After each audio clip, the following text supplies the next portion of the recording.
Hello, everyone. Chuck Eckberg with the Chuck Eckberg Group at Remax Results. I've been told I should shine a light on the person that's way cooler than me, as the song says.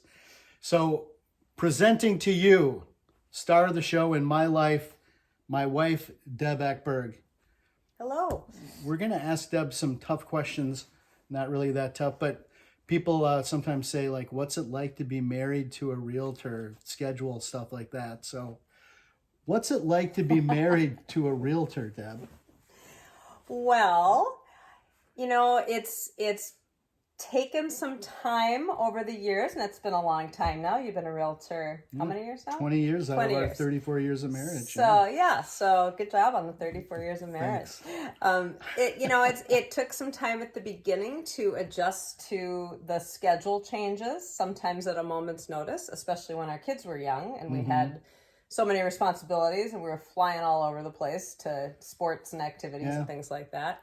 And as time's gone on, I've gotten more and more used to it. I'm not going to say sometimes it, doesn't interrupt a plan we have, but I've just sort of adapted, and I know how important your clients are to you. And so that is, ultimately you're in it for the customer service. And that's not a line that you throw around. That's for real. I mean, I know him better than anybody else, and he really lives this. And so I've come to kind of expect that. And so sometimes it means that I have to put, what I want to do aside for a little bit, but that's okay. Yeah. Well, you've been a good leader that way. I think our kids have seen how important it is to be available to people when they need you. And I think that they've learned that too. It's made them good about being outward focused. And that's what, we've always tried to do. Absolutely. Let me ask you, sometimes people wonder, how much does, Deb know about your clients? And, I won't cue you. I mean, what do I do with that? I mean, it's interesting because, you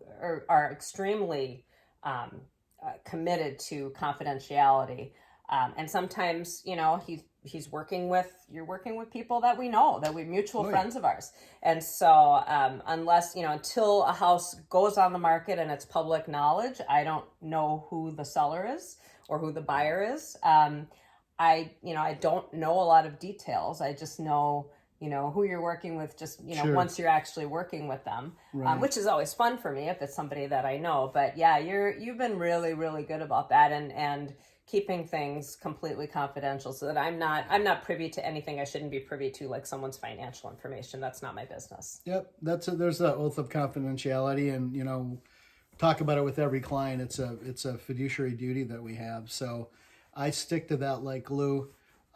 Also, one thing, when someone buys a house or sells a house, when they go under contract, we make sure, even though we know it, we're not going to tell our friends or anyone that knows them. It's when you buy a house, it's your news to share. When you sell a house, it's your news to share. So we're pretty careful about that. Absolutely.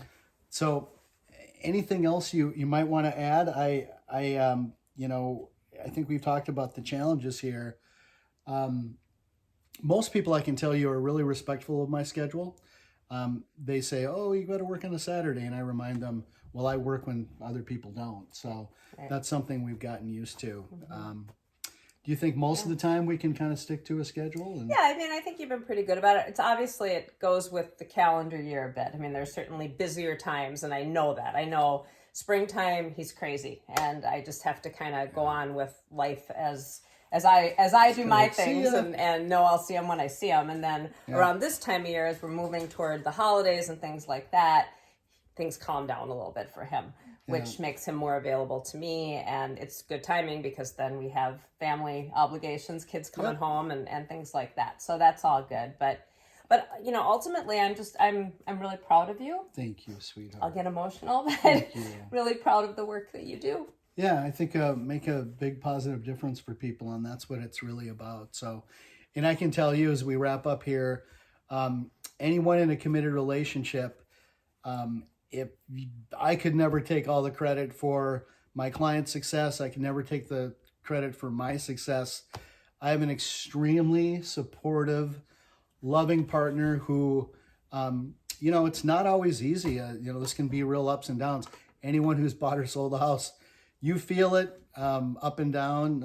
I feel it too, not as acutely as you do, but It's not always good news, usually happy stuff, but not always. And what Deb is very good at doing is helping me keep perspective and helping me keep my eye on the client. And that's what always helps my focus and helps me stay grounded. So anyway, she's really my big supporter.